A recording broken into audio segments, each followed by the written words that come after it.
We're here today. We are creating some video content, some insights from sessions that we've run, Global Mobility Executive Roundtable sessions that we've run over the past 12 months.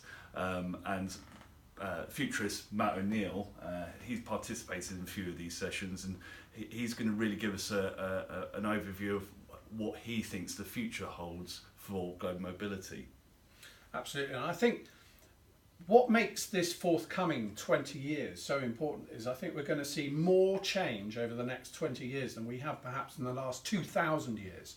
So it's more important, I think, now than ever to look at some of the big future topics that we are going to be faced as global mobility professionals. And for example, I think if you just look from a people perspective, one study I read forecast that by 2035, 1 in 8 people will assume the title of digital nomad. So maybe I think we need to be looking much more about transitory living as being a new normal, particularly with younger generations.